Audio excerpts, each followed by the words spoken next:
ನಮಸ್ತೆ, welcome back to my channel. ನಾನು ನಿಮ್ಮ ಸೌಮ್ಯಶ್ರೀ ಮಾತಾಡ್ತಾ ಇರೋದು. ಗುರುವಾರ ಒಂದು ಘಟನೆ ನಡೀತು. ಘಟನೆ ಅಂತ ಹೇಳೋದಕ್ಕಿಂತ ಒಂಥರ ರಾಯರ ಪವಾಡನೆ ಅಂತ ನಾನು ಅನ್ಕೋತೀನಿ. ರಾಯರನ್ನು ಯಾರು ಅತಿಯಾಗಿ ನಂಬಿರ್ತಾರೋ, ಅತಿಯಾಗಿ ಪೂಜಿಸ್ತಾರೋ ಅಂಥವ್ರಿಗೆ ಮಾತ್ರ ರಾಯರ ಪವಾಡ ಏನು, ಹೆಂಗೆ ನಡೆಸ್ತಾರೆ, ಅವ್ರು ಯಾವ ಮುಖಾಂತರ ಹೇಗೆ ದಾರಿಗಳನ್ನ ಕೊಡ್ತಾರೆ ಅನ್ನೋದೇ ಇಲ್ಲಿ ಕೆಲವ್ರಿಗೆ ಮಾತ್ರ ಗೊತ್ತಿರುತ್ತೆ. ನನ್ನ ಒಂದು ಜೀವನದಲ್ಲಿ ಅಂದರೆ ತುಂಬ ಪವಾಡಗಳು ನಡೆಸಿದ್ದಾರೆ. ಹಾಗೆ ಗುರುವಾರ ನನ್ನ ಜೀವನದಲ್ಲಿ ಒಂದು ಪವಾಡನೇ ಅಂತಲೇ ನಾನು ಅನ್ಕೋತೀನಿ. ಗುರುವಾರ ನಾನು ಮೌನ ವ್ರತದಿಂದ ಇದ್ದು ಪೂಜೆ ಮಾಡಬೇಕು, ಇಡೀ ದಿನ ಯಾರ ಹತ್ರನೂ ಕೂಡ ಮಾತಾಡಬಾರ್ದು ಅಂತ ಹೇಳಿ ನಾನು ಬುಧವಾರನೇ ಡಿಸೈಡ್ ಆಗಿದ್ದೆ. ಗುರುವಾರ ಬೆಳಗ್ಗೆ ಎದ್ದು ರಾಯರ ಹತ್ರ ಫಸ್ಟು ಕೈ ಮುಗಿದು ಇವತ್ತು ಮೌನ ವ್ರತದಲ್ಲಿರ್ತೀನಿ, ಯಾರೊಟ್ಟಿಗೂ ನಾನು ಮಾತಾಡಲ್ಲ ಅಂತ ಹೇಳಿ ಗುರುವಾರ ಬೆಳಗ್ಗೆ ಸಂಕಲ್ಪ ಮಾಡಿಕೊಂಡು ಸ್ಟಾರ್ಟ್ ಮಾಡಿದೆ. ಫಸ್ಟು ಬೆಳಗ್ಗೆ ಹೂವು ತರಕ್ಕೆ ಹೋದೆ. ಅಲ್ಲೂ ಕೂಡ ಯಾರೊಟ್ಟಿಗೂ ನಾನು ಮಾತಾಡಿಲ್ಲ. ಬರೀ ಕೈ ಸನ್ನೆ ಮಾಡಿಕೊಂಡು ಹೂವನ್ನ ತಗೊಂಡು ಮನೆಗೆ ಬಂದೆ. ಮನೆಗೆ ಬಂದು ನಮ್ಮಮ್ಮನ ಹತ್ರನೂ ಕೂಡ ನಾನು ಮಾತಾಡಿಲ್ಲ, ಯಾರೊಟ್ಟಿಗೂ ರಾಘುನ ಹತ್ರನೂ ಕೂಡ ನಾನು ಮಾತಾಡಿಲ್ಲ. ನನ್ನ ಪಾಡಿಗೆ ನಾನು ನನ್ನ ಕೆಲಸ ಮಾಡಿಕೊಂಡು ಮೌನ ವ್ರತದಲ್ಲಿದ್ದೀನಿ ಅನ್ನೋ ಒಂದು ಅವಾಗವಾಗ ನೆನಪು ಮಾಡಿಕೊಂಡು ರಾಯರನ್ನು ನೆನೆಸ್ಕೊಂಡು ನಾನು ಕೆಲಸ ಮಾಡ್ಕೊಂಡು ಹೋಗ್ತಾಯಿದ್ದೀನಿ. ಮತ್ತು ನನಗೆ ಫೋನ್ಗಳು ಸ್ಟಾರ್ಟ್ ಆಯಿತು. ನನ್ನ ಸ್ನೇಹಿತೆ ಅಂದರೆ ಅವರು ಆಲ್ಮೋಸ್ಟ್ ನನಗೆ 2019 ಗೊತ್ತು. ಅವರು ಪಾಪ ಏನೋ ಒಂದು ಸಮಸ್ಯೆಯಲ್ಲಿ ಇದ್ದಾರೆ ಅಂತ ನನಗೆ ಗೊತ್ತಿಲ್ಲ. ಅವರು ಸಿಕ್ಕಾಬಟ್ಟೆ ಬ್ಯಾಕ್ ಟು ಫೋನ್ ಮಾಡ್ತಾನೆ ಇದ್ದರು. ನಾನು ಫೋನು ಪಿಕ್ ಮಾಡಲಿಲ್ಲ. ನನ್ನ ಪಾಡಿಗೆ ನಾನು ಮನೆ ಕೆಲಸ ಎಲ್ಲ ಮಾಡಿಕೊಂಡು ನೀಟಾಗಿ ರಾಯರಿಗೆ ಪೂಜೆ ಮಾಡಬೇಕಲ್ಲ ಅಂತ ಆ ತಾತ್ರದಲ್ಲಿ ಸ್ನಾನ ಗಿನ ಎಲ್ಲ ಮಾಡಿ, ಮತ್ತು ಜೊತೆಗೆ ಅಡುಗೆ ಬೇರೆ ಮಾಡಬೇಕಿತ್ತು. ಹಾಗಾಗಿ ಅಡುಗೆ ಎಲ್ಲ ಮಾಡಿ ಅಮ್ಮನಿಗೆ ಟಿಫನ್ ಕೊಟ್ಟು ರಾಗು ಕೊಟ್ಟು ಆಮೇಲೆ ಪೂಜೆಗೆಲ್ಲ ಅಲಂಕಾರ ಮಾಡ್ಕೊಳ್ಳೋಣ ಅಂತ ಸ್ಟಾರ್ಟ್ ಮಾಡ್ಕೊಂಡು ನನ್ನ ಪಾಡಿಗೆ ನಾನು ಮಾಡ್ತಾನೆ ಇದ್ದೀನಿ, ಯಾರೊಟ್ಟಿಗೂ ಮಾತಾಡದೆ. ಫೋನ್ ಕಾಲು ಬರ್ತಾನೆ ಇದೆ, ಬ್ಯಾಕ್ ಟು ಬರ್ತಾನೆ ಇದೆ. ಆಮೇಲೆ ಅಮ್ಮಂಗೂ ಹೇಳೋಕ್ಕಾಗ್ತಿಲ್ಲ, ಫೋನಲ್ಲಿ ಮಾತಾಡು ಅಂತಲೂ ಹೇಳೋಕ್ಕಾಗಲಿಲ್ಲ ನಾನು. ಸರಿ ಅಂದ್ಬಿಟ್ಟು ಅವರು ಅಮ್ಮಂಗೂ ಫೋನ್ ಮಾಡಿದ್ದಾರೆ. ನಮ್ಮಮ್ಮ ಏನು ಮಾಡಿದ್ದಾರೆ, ಫೋನು ಅವರು ಮಲ್ಕೊಳ್ಳೋ ದಿಂಬತ್ರ ಇಟ್ಬಿಟ್ಟು ಬಂದಿದ್ದಾರೆ, ಸೈಲೆಂಟ್ ಆಗಿದೆ. ಹಂಗಾಗಿ ನಮ್ಮ ಅಮ್ಮನಿಗೂ ಕೂಡ ಗೊತ್ತಾಗಿಲ್ಲ. ನಾನು ಪೂಜೆ ಎಲ್ಲ ಮಾಡಿದೆ. ಫುಲ್ ಪೂಜೆ ಎಲ್ಲ ಮಾಡಿ ತುಂಬ ಚೆನ್ನಾಗಿ ಅಲಂಕಾರ ಆಯಿತು. ನಾನು ಮಿಸ್ ಆಗಿ ಅಮ್ಮನ ಹತ್ರ, ಅಮ್ಮ ರಾಯರ ಪೂಜೆ ತುಂಬ ಚೆನ್ನಾಗಾಗಿದೆ ನೋಡಮ್ಮ, ಅಲಂಕಾರ ಹೆಂಗಿದೆ ಅಂದ್ಬಿಟ್ಟೆ. ಅದು ಪೂಜೆ ಎಲ್ಲ ಮುಗಿದ್ಮೇಲೆ ನಾನು ಮಾತಾಡಿರೋದು. ಅಯ್ಯೋ ಮಾತಾಡ್ಬಿಟ್ನಲ್ಲ ಅಂತ ಎಲ್ಲೋ ಒಂದು ಕಡೆ ಮನಸ್ಸಿಗೆ ಬೇಜಾರಾಗ್ತಾಯಿತ್ತು. ಇವತ್ತು ಮೌನ ವ್ರತ ಇದ್ದು ಮಾಡಬೇಕು ಅಂದ್ಕೊಂಡೆ, ಮಾತಾಡ್ಬಿಟ್ಟೆ ಅಂತ. ಆದರೆ ಅವರು ನನ್ನ ಸ್ನೇಹಿತೆ, ಅವರು ರಾಯರ ಹತ್ರ ಕೇಳ್ಕೊಂಡಿದ್ರಂತೆ, ಯಾಕೋ ಸೌಮ್ಯ ಫೋನ್ ಎತ್ತುತ್ತಿಲ್ಲ, ಬೆಳಗ್ಗೆಯಿಂದ ಮಾಡ್ತಿದ್ದೀನಿ ರಾಯರೇ, ನಾನು ತುಂಬ ಸಮಸ್ಯೆ ಇದ್ದೀನಿ, ತುಂಬ ಕಷ್ಟದಲ್ಲಿದ್ದೀನಿ, ಹೆಂಗಾದರೂ ಮಾಡಿ ಸೌಮ್ಯ ನನಗೆ ಕಾಲ್ ಮಾಡಿ ಮಾತಾಡುವ ಹಾಗೆ ಅನುಗ್ರಹ ಮಾಡಪ್ಪ ಅಂತ ಕೂತು ಜಾಗದಲ್ಲಿ ಅವರು ಬೇಡ್ಕೊಂಡಿದ್ದಾರೆ. ಆಮೇಲೆ ಸರಿ ಅಂತ ಮಧ್ಯಾಹ್ನ ಆಯಿತು. ಆಮೇಲೆ ಮನೆಗೆ ಪೂಜೆಗೆ ಬರ್ತೀನಿ ಅಂತ ನಮ್ಮ ಗೊತ್ತಿರೋರು ಒಬ್ಬರು ಹೇಳಿದರು. ಅವರು ಪಾಪ ಸಡನ್ನಾಗಿ ಬರೋಕ್ಕಾಗಲ್ಲ ಅಂದರು. ಅವರು ಊಟಕ್ಕೆ ನಮ್ಮ ಮನೆಗೆ ಬನ್ನಿ ಅಂತ ಅವ್ರನ್ನ ಕರೆದಿದ್ದೆ. ಆದರೆ ಅವರು ಕೆಲಸದ ಒತ್ತಡದಿಂದ ಬರೋಕ್ಕಾಗಲ್ಲ, ಬೇಜಾರು ಮಾಡ್ಕೋಬೇಡಿ ಅಂದರು. ಇಲ್ಲ, ನೀವಿರೋ ಕಡೆನೇ ನಾನು ಊಟ ತಲುಪಿಸ್ತೀನಿ ಅಂತ ಹೇಳ್ಬಿಟ್ಟು ನಾನೇನು ಮಾಡಿದೆ, ಅವ್ರಿಗೆ ಕಂಪ್ಲೀಟ್ ಊಟ ಏನು ಮಾಡಿದ್ದೆ ಎಲ್ಲ ಊಟನೂ ನಾನು ಬಾಕ್ಸಿಗೆ ಹಾಕ್ಕೊಂಡು ತೊಗೊಂಡೋಗಿ ಕೊಡೋಕ್ಕೆ ಅಂತ ಹೋಗ್ತಿದ್ದೀನಿ. ಗಾಡಿ ಓಡಿಸ್ತಾ ಇದ್ದೀನಿ, ಇವ್ರದ್ದು ನನ್ನ ಫ್ರೆಂಡ್ದು ಕಾಲ್ಸ್ ಬರ್ತಾನೆ ಇತ್ತು. ಸರಿ ಓಕೆ ಅಂದ್ಬಿಟ್ಟು ನಾನೇನು ಮಾಡಿದೆ, ಅವ್ರಿಗೆ ಊಟ ಎಲ್ಲ ಕೊಟ್ಬಿಟ್ಟು ಮನೆಗೆ ಬಂದೆ. ಮನೆಗೆ ಬಂದು ತಡಿಯಪ್ಪ, ಅವ್ರು ಏನು ಬೆಳಗ್ಗೆಯಿಂದ ಇಷ್ಟೊಂದು ಫೋನ್ ಮಾಡಿದಾರಲ್ಲ ಅಂದ್ಬಿಟ್ಟು ಫೋನು ಎತ್ಕೊಂಡು ಕಾಲ್ ಮಾಡ್ತೀನಿ. ಏನು ಸಿಕ್ಕಾಬಟ್ಟೆ ಏನು ಅಳ್ತಿದ್ದಾರೆ ಅಂದರೆ ಒಂದು ಕಡೆ ನನಗೆ ಶಾಕ್ ಆಗಿಬಿಡ್ತು. ಯಾರಿಗೇನಾಯ್ತಪ್ಪ, ಅವ್ರ ಮನೆಯವ್ರಿಗೆ ಏನು ತೊಂದರೆ ಆಯಿತು ಏನೋ ಅಂತ ಹೇಳಿ ಏನಾಯಿತು ಅಂತ ಕೇಳ್ತಿದ್ದೀನಿ. ಅವರು ಮಾತೇ ಆಡ್ತಾಯಿಲ್ಲ, ತುಂಬ ಗೊಳೋ ಅಂತ ಅಳ್ತಾ ಇದ್ದಾರೆ. ನಾನು ಆಮೇಲೆ ಬೈದ್ಬಿಟ್ಟೆ, ಹೇಳ್ಬಿಟ್ಟು ಅಳಬೇಕು, ಸುಮ್ಮನೆ ಹಿಂಗತ್ರೆ ನಾನು ಏನು ಅಂತ ಅರ್ಥ ಮಾಡ್ಕೊಳ್ಳಿ, ಏನಾಗಿದೆ ಫಸ್ಟ್ ಹೇಳಿ ಅಂತ. ಆಮೇಲೆ ಅವ್ರಿಗೆ ಆಗಿರುವಂಥ ಸಮಸ್ಯೆದ ಬಗ್ಗೆ ಹೇಳ್ಕೊಂಡು ಗೊಳು ಅಂತ ಹೇಳ್ತೀವಿ. ನಾನಂದೆ, ಅಳಬೇಡಿ, ರಾಯರಿದ್ದಾರೆ, ನಿಮ್ಗೇನು ಸಹಾಯ ಬೇಕು ನನ್ನ ಕಡೆಯಿಂದ ನಾನು ಮಾಡಿಕೊಡ್ತೀನಿ ಅಂತ ಹೇಳಿದೆ. ಆಮೇಲೆ ಅವ್ರ ಸಮಸ್ಯೆ ಹೇಳ್ಕೊಂಡ್ರು. ನಾನಾಗ ನಮ್ಮ ಕಡೆಯಿಂದ ಏನಾಗಬೇಕು, ನಾನು ಮತ್ತು ಸಹನಾ ಅಕ್ಕ ಮತ್ತು ಇನ್ನೊಬ್ಬರು ಎಲ್ಲರೂ ಸೇರಿಕೊಂಡು ಅವ್ರಿಗೆ ಸಹಾಯ ಮಾಡಿಸಿದ್ವಿ. ಆಮೇಲೆ ಅವರು ರಾಯರ ಹತ್ರ ಹೂವು ಕೇಳಿ, ಇವಾಗ ಬಂದಿರೋವಂಥ ಸಮಸ್ಯೆ ನಮಗೆ ಆದಷ್ಟು ಬೇಗ ಇವತ್ತೇ ಕ್ಲಿಯರ್ ಆಗಬೇಕು ಅಂದರು. ಸರಿ ಆಯಿತು ಇರಿ, ಹೆದರ್ಕೋಬೇಡಿ ಅಂದ್ಬಿಟ್ಟು ರಾಯರ ಹತ್ರ ಹೂವು ಇಟ್ಬಿಟ್ಟು ಅವ್ರಿಗೋಸ್ಕರ ಪ್ರೇಯರ್ ಮಾಡಿದೆ. ಮಾಡಿದ ತಕ್ಷಣ ಇಮ್ಮಿಡಿಯೇಟ್ಲಿ ಪ್ರಸಾದನೂ ಆಯಿತು. ಆಮೇಲೆ ಅವ್ರಿಗೆ ಫೋನ್ ಮಾಡಿ ಹೇಳಿದೆ, ರಾಯರು ಪ್ರಸಾದ ಕೊಟ್ಟಿದ್ದಾರೆ, ಇವತ್ತು 2 ದಿನದಿಂದ ನೀವೆಷ್ಟು ಕಷ್ಟಪಟ್ಟಿದ್ದೀರಾ. ಇವತ್ತು ಆದಷ್ಟು ಬೇಗ ನೀವು ಅಂದ್ಕೊಂಡಿರೋದೆಲ್ಲ ನಡೆಯುತ್ತೆ, ಒಳ್ಳೆಯದಾಗುತ್ತೆ, ಹೆದರ್ಕೋಬೇಡಿ ಅಂತ. ಅವರಂತೂ ತುಂಬ ಸಮಸ್ಯೆಯಲ್ಲೇ ಇದ್ದರು.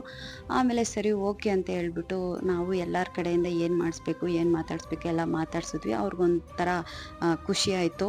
ಆಮೇಲೆ ನಾನು ಕೂಡ ಅವ್ರಿಗೆ ಧೈರ್ಯ ಕೊಟ್ಟೆ. ಅಳಬಾರ್ದು, ಏನೇ ಇದ್ರೂ ಧೈರ್ಯವಾಗಿ ನಿಂತ್ಕೊಂಡು ನೀವು ಫೇಸ್ ಮಾಡಬೇಕು, ನಾವಿದ್ದೀವಿ ನಿಮ್ಮ ಜೊತೆಗೆ ಅಂತ ಹೇಳಿದ್ವಿ. ಆಮೇಲೆ ರಾಯರು ಕೂಡ ಹಿಂಗೆ ರಾಯರಿಗೆ ಹಿಂಗೆ ಇಟ್ಟಿದ ತಕ್ಷಣ ಹೂವು ಇಮ್ಮಿಡಿಯೇಟ್ಲಿ ಆಯಿತು. ಅದೇ ಥರನೇ ಹೂವು ಎತ್ತದಂಗೆ ಅವ್ರಿಗೆ ಬಂದಿದ್ದಂಥ ಸಮಸ್ಯೆನೂ ಕೂಡ ಬಗೆಹರೀತು. ಎಲ್ಲೋ ಒಂದು ಕಡೆ ಅಂದ್ಕೊಂಡೆ, ಮೌನ ವ್ರತದಲ್ಲಿದ್ದೆ, ಅಯ್ಯೋ ಮಾತಾಡ್ಬಿಟ್ನಲ್ಲ ಅನ್ನೋ ಒಂದು ನೋವು ಬೇಜಾರು ನನಗೆ ಅವತ್ತಿತ್ತು.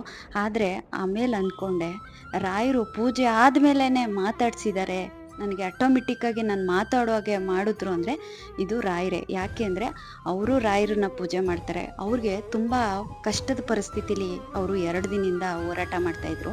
ಹಾಗಾಗಿ ಇವತ್ತಿಗೆ ಎಂಡ್ ಕೊಡಬೇಕಲ್ಲ, ಇವ್ರಿಗೇನೋ ಒಂದು ಒಳ್ಳೇದಾಗಲಿ ಇವ್ರ ಕಡೆಯಿಂದ ಅಂತ ಹೇಳ್ಬಿಟ್ಟು ರಾಯರು ನನ್ನ ಹತ್ರ ಮಾತಾಡ್ಸಿದ್ದಾರೆ. ಜೊತೆಗೆ ಅವರು ಕೂಡ ರಾಯರ ಹತ್ರ ಪ್ರೇಯರ್ ಮಾಡಿದ್ದಾರೆ. ಹೆಂಗಾದ್ರೂ ಮಾಡಿ ಸೌಮ್ಯ ಫೋನ್ ಎತ್ತೋ ಹಾಗೆ ಮಾಡಿ ರಾಯರೇ ಅಂತ ಅವರು ಪ್ರೇಯರ್ ಮಾಡಿದ್ದಾರೆ. ರಾಯರು ಯಾರ ಮುಖಾಂತರ, ಯಾವ ಮುಖಾಂತರ ಹೆಂಗೆ ಮಾತಾಡಿಸ್ತಾರೆ, ಹೆಂಗೆ ಬರ್ತಾರೆ, ನಮ್ಮ ಕಷ್ಟಕ್ಕೆ ಹೆಂಗೆ ಆಗ್ತಾರೆ ಅನ್ನೋದು ಇದು ಅನುಭವ ಆಗಿರೋರ್ಗೆ ಮಾತ್ರ ಗೊತ್ತು. ಗುರುವಾರ ಇಷ್ಟು ಘಟನೆ ನಡೀತು. ಯಾವಾಗಲೂ ಅಷ್ಟೇ, ರಾಯರನ್ನ ನಂಬಿದ್ರೆ ರಾಯರೇ ಬಂದು ನಮಗೆ ಸಹಾಯ ಮಾಡಲ್ಲ, ಒಳ್ಳೆಯವರ ರೂಪದಲ್ಲಿ ಬಂದು ಖಂಡಿತ ನಮಗೆ ಸಹಾಯ ಮಾಡ್ತಾರೆ. ಅವತ್ತು ನನ್ನ ಫ್ರೆಂಡು ಅವ್ರ ಯಜಮಾನ್ರು ತುಂಬಾ ಖುಷಿಪಟ್ಟರು. ಅವ್ರು ಒಂದೇ ಮಾತು ಹೇಳಿದ್ರು, ನಿಜವಾಗ್ಲೂ ತುಂಬ ಥ್ಯಾಂಕ್ಸು, ನಮಗೆ ತುಂಬ ಯಾರೂ ಇಲ್ಲ ನಮಗೆ ಅಂತ ನಾವು ಅಂದ್ಕೊಂಡು ತುಂಬಾ ಕಷ್ಟದಲ್ಲಿ ನೋವಲ್ಲಿ ಇದ್ವಿ. ಆದರೆ ನೀವು ಒಂದು ಫೋನ್ ಮಾಡಿ ನೀವು ನಮ್ಮ ಹತ್ರ ಮಾತಾಡಿದ್ಮೇಲೆ ನಮಗೆಲ್ಲೋ ಒಂದು ಧೈರ್ಯ ಬಂತು, ನೀವಿದ್ದೀರಾ ಮತ್ತು ನಮಗೆ ರಾಯರಿದ್ದಾರೆ, ನಮಗೆ ಬಂದಿರೋ ಅಂಥ ಕಷ್ಟಕ್ಕೆ ಆದಷ್ಟು ಬೇಗ ನಮಗೆ ಪರಿಹಾರ ಸಿಗುತ್ತೆ, ನಮ್ಗೆ ಒಳ್ಳೇದಾಗೇ ಆಗುತ್ತೆ ಅಂತ ನಾವು ಅಂದ್ಕೊಂಡ್ವಿ. ನೀವು ಮಾತಾಡಿದ್ಮೇಲೆ ನಮಗಿದ್ದಂಥ ನೋವೆಲ್ಲ ಮಾಯ ಆಗಿ ನಾವು ಒಂಥರ ಖುಷಿಯಾಗ್ಬಿಟ್ವಿ, ಒಂಥರ ಸಮಾಧಾನ, ಒಂದು ಪಾಸಿಟಿವ್ನ ನೀವು ಕೊಟ್ರಿ. ಏನೂ ಆಗಲ್ಲ, ನಾವೆಲ್ಲರೂ ಇದ್ದೀವಿ, ಒಳ್ಳೆಯದಾಗುತ್ತೆ, ರಾಯರಿದ್ದಾರೆ ಅಂತ ನಮಗೆ ನೀವು ರಾಯರು ಬಂದು ಹೇಳ್ದಷ್ಟೇ ನಮಗೆ ಅಷ್ಟು ಸಮಾಧಾನ ಆಯಿತು. ನಿಮಗಂತೂ ಒಳ್ಳೆಯದಾಗಲಿ, ನಿಮ್ಮ ಕುಟುಂಬದವ್ರನ್ನ ಚೆನ್ನಾಗಿಟ್ಟಿರಲಿ ಅಂತ ಅವರು ನಮಗೆ ಆಶೀರ್ವಾದ ಮಾಡಿದ್ರು. ಒಂದು ಒಳ್ಳೆಯ ಕೆಲಸನ ಮಾಡಿದ್ರೆ ಖಂಡಿತ ನಮಗೂ ಅದು ಒಳ್ಳೆಯದಾಗೇ ಆಗುತ್ತೆ. ಗುರುವಾರ ನಡೆದಂಥ ರಾಯರ ಪವಾಡನೆ ಅಂತ ನಾನು ಅನ್ಕೋತೀನಿ. ನಾನು ಇಡೀ ದಿನ ಮೌನ ವ್ರತದಲ್ಲಿ ಇರಬೇಕು ಅಂತ ನಾನು ಅಂದ್ಕೊಂಡೆ. ಆದರೆ ರಾಯರು ಒಬ್ರಿಗೆ ಕಷ್ಟದಲ್ಲಿದ್ದಾರೆ, ನೀನು ಮೌನ ವ್ರತನ ಸ್ಟಾಪ್ ಮಾಡಿ ನೀನು ಅವ್ರಿಗೆ ಸಹಾಯ ಮಾಡು ಅಂತೇಳಿ ರಾಯರೇ ನನ್ನ ಆತ್ಮದಲ್ಲಿ ಮಾತಾಡೋ ಹಾಗೆ ಮಾಡಿಸಿದ್ರು. ಗುರುವಾರ ನಾನು ಮಾತಾಡಲಿಲ್ಲ ಅಂದಿದ್ರೆ ನಾನು ಯಾವುದೇ ಕಾರಣಕ್ಕೂ ಅವ್ರಿಗೆ ಫೋನು ಮಾಡ್ತಿರ್ಲಿಲ್ಲ, ಏನೂ ಮಾಡ್ತಿರ್ಲಿಲ್ಲ. ಪಾಪ ಅವ್ರಿಗೆ ಬಂದಿರುವಂಥ ಸಮಸ್ಯೆನೂ ಕೂಡ ಅವ್ರಿಗೆ ಕ್ಲಿಯರ್ ಆಗ್ತಿರ್ಲಿಲ್ಲ ಅಂತ ಅನ್ಕೋತೀನಿ. ಆದರೆ ನಾನು ಮಾತಾಡಿದ್ಮೇಲೆ ಅವ್ರ ಸಮಸ್ಯೆನೂ ಕ್ಲಿಯರ್ ಆಯಿತು. ಮತ್ತು ನಾನು ಮೌನ ವ್ರತದಲ್ಲಿದ್ದು ಮಾತಾಡ್ಬಿಟ್ನಲ್ಲ ಅನ್ನೋ ಬೇಜಾರಿತ್ತು. ಆಮೇಲೆ ನನಗೆ ಆ ಬೇಜಾರು ಅನ್ನಿಸ್ಲಿಲ್ಲ. ಯಾಕೆಂದರೆ ಇದು ರಾಯರೇ ಮಾಡಿಸಿರುವಂಥದ್ದು, ಇದು ರಾಯರ ಪವಾಡನೆ ಅಂತ ಅಂದ್ಕೊಂಡೆ. ಎಲ್ರಿಗೂ ಒಳ್ಳೆಯದಾಗಲಿ. ನನ್ನ ಅನುಭವನ ನಾನಿವತ್ತು ನಿಮ್ಮ ಮುಂದೆ ಶೇರ್ ಮಾಡ್ಕೊಂಡಿದ್ದೀನಿ. ಇದು ಯಾವುದೇ ಥರ ಇವರು ಸುಳ್ಳು ಹೇಳ್ತಾರೆ ಅಂತೆಲ್ಲ ಅಂದ್ಕೋಬೇಡಿ. ಯಾಕೆಂದರೆ ಗುರುವಾರ ನಡೆದಂಥ ಘಟನೆನ ನಾನು ನಿಮ್ಮ ಹತ್ರ ಶೇರ್ ಮಾಡ್ಕೊಂಡಿದ್ದೀನಿ. ನೆಕ್ಸ್ಟು ನನ್ನ ಸ್ನೇಹಿತೆ ಮನೆಗೆ ಬಂದಾಗ ಅವ್ರ ಮುಖಾಂತರನೇ ನಾನು ಮಾತಾಡಿಸ್ತೀನಿ. ಅವರ ಅನುಭವಗಳನ್ನ, ಗುರುವಾರ ಏನಾಯಿತು, ಏನು ನಡೀತು, ಅವರು ಕಷ್ಟದಲ್ಲಿದ್ದಾಗ ಯಾವ ಥರ ರಾಯರು ಬಂದು ಯಾರ ಮುಖಾಂತರ ಸಹಾಯ ಮಾಡಿದ್ರು, ಅವ್ರಿಗೆಷ್ಟು ಒಳ್ಳೆಯದಾಯಿತು ಅನ್ನೋದನ್ನು, ಅವರ ಅನುಭವದ ಮಾತುಗಳನ್ನ ನಾನು ಅವರು ನೆಕ್ಸ್ಟು ಮನೆಗೆ ಬಂದಾಗ ನಾನು ಖಂಡಿತ ಮಾತಾಡಿಸ್ತೀನಿ. ಗುರುವಾರ ಅಂತೂ ಈ ಥರ ಒಂಥರ ಮಿರಾಕಲ್ ಅಂತಲೇ ಅನ್ಕೋತೀನಿ. ಕಷ್ಟದಲ್ಲಿ ಇದ್ದಾರೆ ಅಂದರೆ ರಾಯರು ಯಾರ ಮುಖಾಂತರನಾದರೂ ಸಹಾಯ ಮಾಡಿಸ್ತಾರೆ ಅನ್ನೋದಕ್ಕೆ ಒಂದು ಪವಾಡನೆ ಅಂತ ಅನ್ಕೋತೀನಿ. ಬುಧವಾರ ನನಗೆ ತುಂಬ ಬೇಕಾದವರು ಮನೆಗೆ ಬರ್ತೀವಿ ಅಂತ ಹೇಳಿದರು. ಅವ್ರನ್ನ ನಾನು ಬನ್ನಿ ಅಂತ ಹೇಳಿ ಅವ್ರಿಗೆ ಲೊಕೇಶನ್ನು ಅಡ್ರೆಸ್ಸು ನಾನು ಮರೆತು ಕಳಿಸಿರ್ಲಿಲ್ಲ. ಗುರುವಾರ ಬೆಳಗ್ಗೆ 10 ಗಂಟೆಯಿಂದ ಅವರು ಕೂಡ ಕಾಲ್ ಮಾಡಿ ಬರ್ತೀವಿ, ಅಡ್ರೆಸ್ ಕಳಿಸಿ, ಲೊಕೇಶನ್ ಕಳಿಸಿ ಅಂತ ಕೇಳೋಕ್ಕೆ ಅಂತ ಅವರು ಕಾಲ್ ಮಾಡ್ತಿದ್ದಾರೆ. ಗುರುವಾರ ನಾನು ಫೋನೇ ಎತ್ತಿರಲಿಲ್ಲ.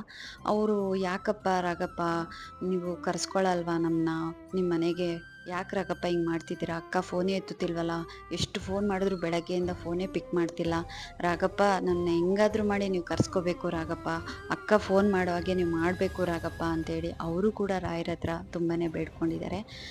ನೋಡಿದ್ರೆ ನಾನು ಮಧ್ಯಾಹ್ನ ಮಾತಾಡಿದ ಮೇಲೆ, ಪೂಜೆ ಎಲ್ಲ ಆದಮೇಲೆ ಮಾತಾಡಿದ್ಮೇಲೆ ಅವ್ರ ಹತ್ರ ಮಾತಾಡಿ ಆಮೇಲೆ ಅವ್ರಿಗೂ ಕಾಲ್ ಮಾಡಿದೆ. ನೀವು ಮನೆಗೆ ಬರ್ತೀನಿ ಅಂದ್ರಲ್ಲ, ಬನ್ನಿ ಅಂತೇಳಿ ಅವ್ರಿಗೆ ಅಡ್ರೆಸ್ಸು ಲೊಕೇಶನ್ನು ಕಳಿಸ್ಕೊಟ್ಟೆ.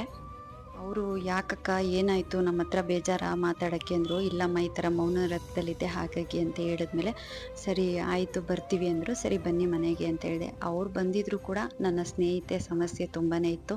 ಹಾಗಾಗಿ ಅವ್ರ ಜೊತೆಲೂ ಮಾತಾಡಿಕೊಂಡು ಈ ಕಡೆ ಅವ್ರ ಕಡೆನೂ ಮಾತಾಡಿಕೊಂಡು ಮನೆಗೆ ಅವರು ಬಂದರು. ಅವ್ರಿಗೂ ಅಡುಗೆ ಎಲ್ಲ ರೆಡಿ ಮಾಡಿ, ಪೂಜೆಗೆಲ್ಲ ರೆಡಿ ಮಾಡಿದೆ. ಅವ್ರಿಗೂ ಪೂಜೆ ಎಲ್ಲ ಮಾಡಿಕೊಟ್ಟು ಹೊಟ್ಟೆ ತುಂಬ ಅವ್ರಿಗೂ ಊಟ ಎಲ್ಲ ಬಡಿಸಿ, ಈ ಕಡೆ ನನ್ನ ಸ್ನೇಹಿತೆ ಸಮಸ್ಯೆ ಇದ್ರೂ ಅವ್ರ ಹತ್ರನೂ ಕೂಡ ಮಾತಾಡಿಕೊಂಡು ಎರಡೂ ಕಡೆನೂ ನಾನು ನಿಭಾಯಿಸಿದೆ ಅವತ್ತು ಗುರುವಾರ. ಮನೆಗೆ ಬಂದವ್ರನ್ನೂ ನಾನು ನೋಡಿಕೊಂಡೆ, ಜೊತೆಗೆ ನನ್ನ ಫ್ರೆಂಡ್ ಸಮಸ್ಯೆನೂ ಕೂಡ ಗುರುವಾರ ರಾಯರೇ ಬಗೆಹರಿಸ್ಕೊಟ್ರು. ಗುರುವಾರ ನಡೆದಂಥ ಘಟನೆಗಳನ್ನ ನಾನು ನಿಮ್ಮ ಹತ್ರ ಶೇರ್ ಮಾಡ್ಕೊಂಡಿದ್ದೀನಿ. ನಮ್ಮ ಸಹನಾ ಅಕ್ಕಂಗೆ ಮತ್ತು ಇನ್ನೊಬ್ಬರು ಅವರು ಕೂಡ ಸಹಾಯ ಮಾಡಿದ್ರು. ಅವ್ರಿಗೂ ರಾಯರು ಒಳ್ಳೇದು ಮಾಡಲಿ. ನಮ್ಮ ಸಹನಾ ಅಕ್ಕ ಅಂತೂ ಸುಖಕ್ಕೆ ಬಂದಿಲ್ಲ ಅಂದರೂ ನಮ್ಮ ಕಷ್ಟಕ್ಕೆ ಯಾವಾಗಲೂ ನಮ್ಮ ಜೊತೆ ನಿಂತಿರ್ತಾರೆ. ಒಳ್ಳೆಯದಾಗಲಿ.